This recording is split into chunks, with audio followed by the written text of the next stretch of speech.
Good morning, students.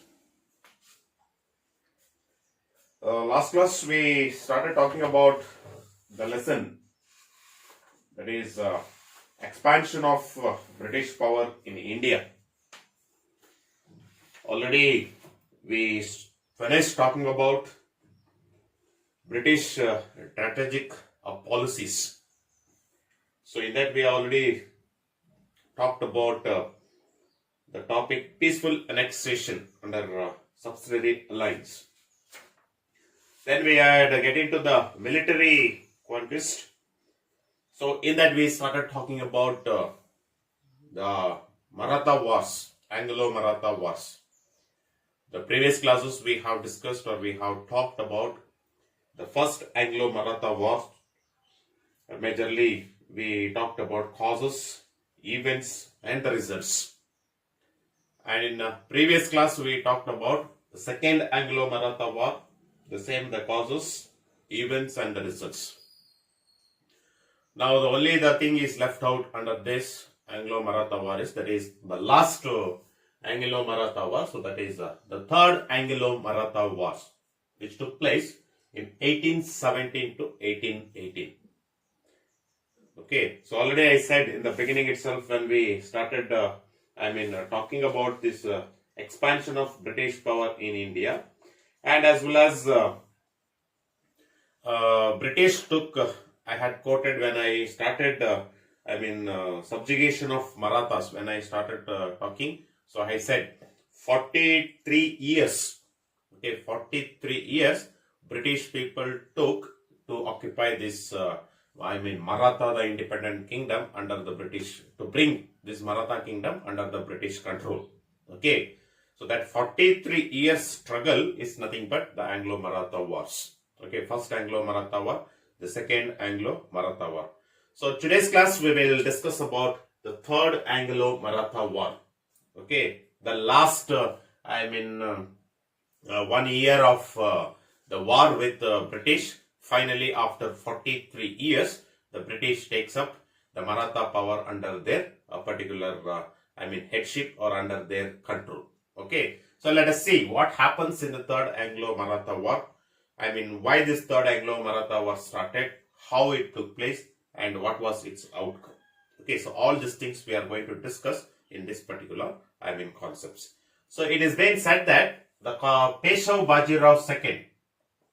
Okay, Peshav Bajirao II. Yesterday when we talked about second Anglo-Maratha war, so I said Peshav Bajirao II. He took up an alliance, subsidiary alliance, treaty with the British. He was under his, British. He was under the protection of British. Okay, so after second Anglo-Maratha war,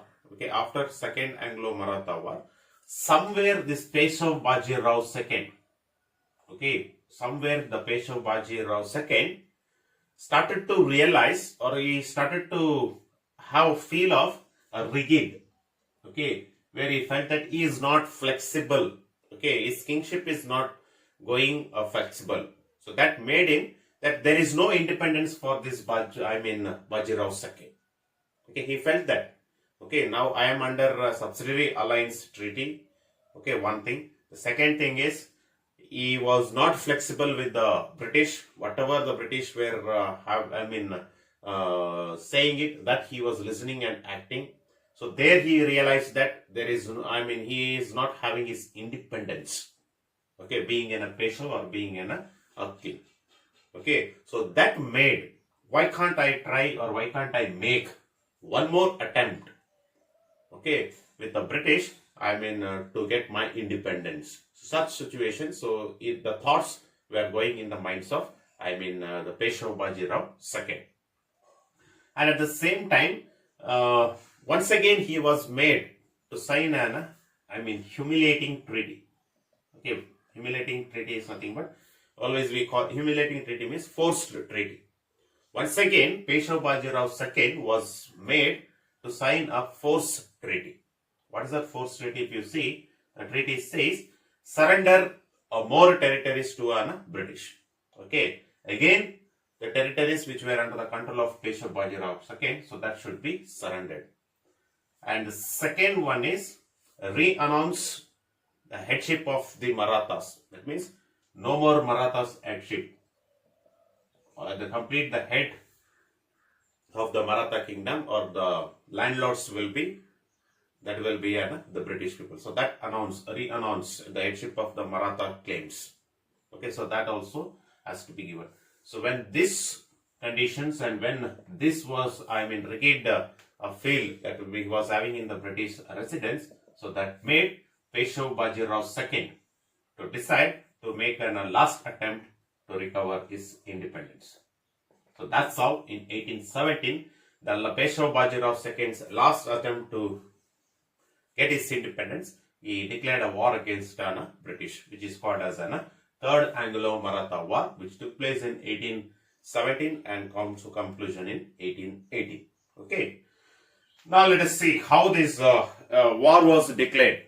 Okay, so how this war was declared by the Peshwa Bajirao II.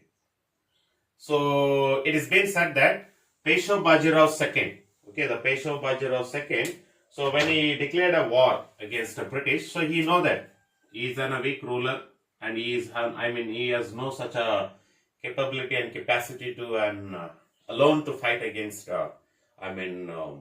British. So what he did, he took the help of the Maratha chiefs. Okay, he took the help of Maratha chiefs. The two groups, that is Bhonsle and Holkar. With these two people support, the Peshwa and Bhonsle and Holkar. So with these three people's a triangular support, so Peshwa Bajirao II made up his mind, and took up arms against the British. And took up arms against the British, and what he did, he attacked the British residence. In the Maratha territory, there was a British residence was given according to subsidiary treaty which was signed in the beginning. So that is in that particular British residence. So the Peshwa made an attack. The British residence is Kirki. So there near Pune. So the British residence was there. So there attack was made and completely that residence was completely burned. Burned by the Peshwa and the Bhonsle and Holkar. So when British people, when they came to know that the British residence is being attacked and been burned by Peshwa Bajirao II, so the British stuck back. That means they stood up against Peshwa and they made a war against Peshwa Bajirao II. So finally, in the war, the conclusion in 1818, war comes to a conclusion with the defeat of Peshwa, Bhonsle and Holkar. Finally, the Marathas were completely subjugated.